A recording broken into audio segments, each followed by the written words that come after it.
Welcome to the comeback story. In this story, a young skater returns to the ice after a serious accident. Will she be successful in her comeback? Let's start. Lori sat quietly in the empty dressing room at the ice skating rink. She had not skated in competition since the accident 6 months ago. As she waited for her turn to skate, Lori was very nervous. She knew that today was a very important day in her comeback. If I can win today, she thought, I can skate in the World Cup next year. If I do well there, maybe I can make it to the Olympics. That would be fantastic. Before Lori had her accident, no one could beat her in competition. From the day when she was 10 and started to compete, she had beaten all her opponents. "Hello, Lori," Kathy said, suddenly bursting through the door. "Welcome back to competition. We've missed you these last 6 months." "I've missed being here," Lori said. "How's the knee?" Kathy asked, looking serious. "Is it going to slow you down? I mean, you were skating so well before you got hurt. We really thought you'd be in the seniors by now and then in the Olympics. I guess we'll find out tonight just where I stand," Lori said. "We have some new competition this year," Kathy said, tying her laces. "There's a girl from Connecticut named Ginny Jordan who's really strong in everything. I saw her skating this morning," Lori said. "She was unbelievable." "Wait until you see her program tonight," Kathy said. "She does 4 double axels and a triple toe loop at the end. Can you believe it?" Lori thought about this and knew that she would have to do a triple toe loop too. She had hoped to leave it out of her program because it put an added strain on her knee. But now there was no choice.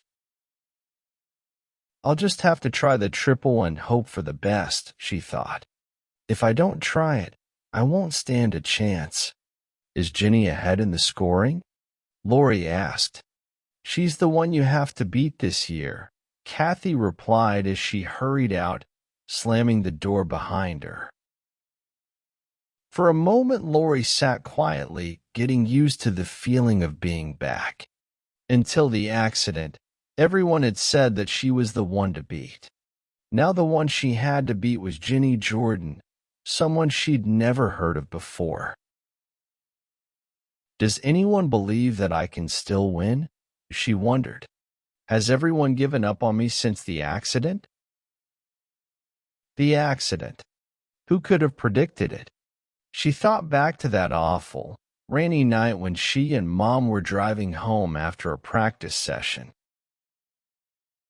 The car in front of them swerved on the slippery road, and they smashed into it.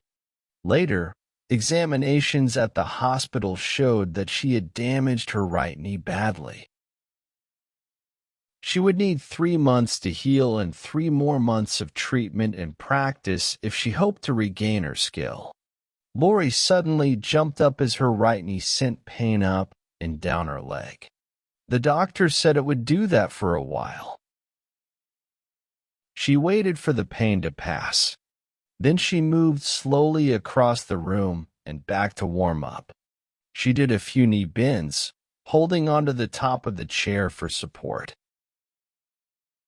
Suddenly, while she thought to herself, she stood straight up and said to herself, "Who are you kidding? What makes you think you have a chance tonight?"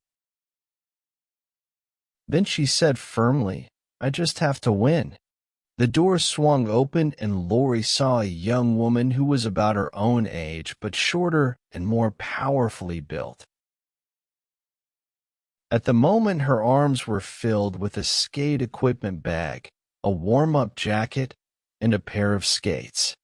The young woman dumped some of her belongings onto a chair.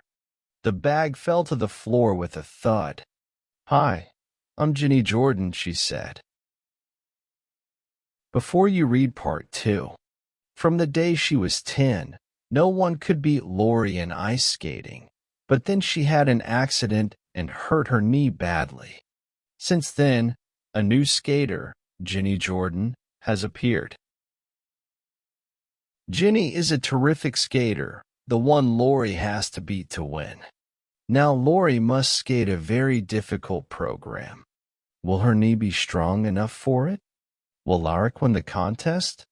What do you think? See if you're right. Part 2. Lori felt uncomfortable as she looked at Jenny. So this is my competition, thought Lori. Because of her, I may lose tonight. I'm Lori Collins, Lori told Jenny.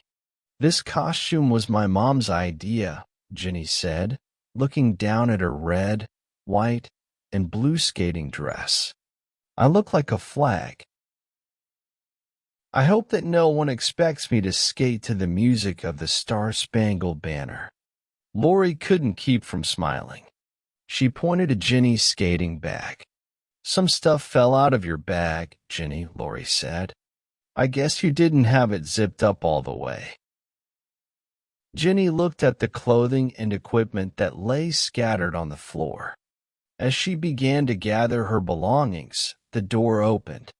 Jenny called Kathy, "You better give the tape of your music to the sound engineer right away." I thought I gave him my music tape half an hour ago, said Jenny. Tell him it's the green box with my initials written in white in the right-hand corner. Maybe you better remind him. He claims you never gave it to him, and he's getting angry. Then I don't know what I did with it, said Jenny, hurrying out after Kathy. Lori laced her skates. As she did, she thought to herself, that's funny. Jenny has a chance to win tonight, and she doesn't even know what she did with her music. Lori knew that music was nearly as important to the program as the skating itself. The music you skated to created mood, rhythm, and style. Lori had worked with her coach for months to select and then tape her music program. If she lost her music tape, she might as well forget about skating. It was that simple. Lori stood up and walked to the chair to do a few more knee bends. Suddenly, she saw something small and dark green behind the leg of the dressing table. She bent over to pull it out and saw the white initials J, in the top right-hand corner. It's Jenny's music tape, she exclaimed. It must have rolled out of her bag when she dropped it. Lori stood motionless for what must have been only seconds, yet it seemed like years while she thought about what to do. All I'd have to do is forget that I found this, she thought. If Jenny doesn't have her music, she might as well not skate. Jenny would look pretty ridiculous skating without music. And then, Lori said to herself, I would win because Jenny's the only real competition I have. Lori shivered slightly as she thought about this. Then she wondered, do I really want to win that much? Does winning mean so much to me that I'd be willing to cheat for it? The door flew open. Hey, you go on after Jenny, Kathy said. Jenny's in real trouble. She still can't find her music. Lori hesitated for a second. Then she pulled herself together and said, Tell Jenny that I found her tape. Would you mind giving it to the sound engineer? Minutes later, Lori made her way to the rink. As she moved to the edge of the ice, she watched Jenny, who was skating gracefully to the sound of the taped music. Lori looked nervously at Jenny and waited. When the announcer finally called her name, Lori skated quickly to the center of the rink. She waited until the music filled the stadium. Then, keeping in time with her music, she started with a double toe spin. She immediately followed this by doing a strong spiral on her right leg that carried her round and round across the ice. Good, she thought to herself, my knees holding up. She felt herself gliding as she spun smoothly out of one figure and into another. The audience applauded from time to time, enthusiastically supporting her in her comeback. Just before the music ended, she went into a difficult triple toe loop. As she completed it, she heard the audience gasp. When her turn was over, applause filled the stadium, and she stood there, for a moment, in the center of the ice in the spotlight. As she skated off the ice, she waved to the crowd and quickly made her way to the exit where her coach ran up to her and hugged her. "You did it, Lori," she said. "You skated perfectly and beautifully. You didn't make a single mistake. I think that you won." Lori said nothing, but she smiled as she took a seat and waited to see what marks the judges would give her. When the marks appeared, Lori knew that she had beaten Ginny Jordan and everyone else. "Lori, you won. You won," Kathy screamed as she rushed up to her. "I guess I did," was all Lori could say. As she walked back to the dressing room, Lori thought about Ginny's music tape. She remembered wondering whether or not to return it. "But no one will ever know how close I really came to losing," Lori said softly to herself.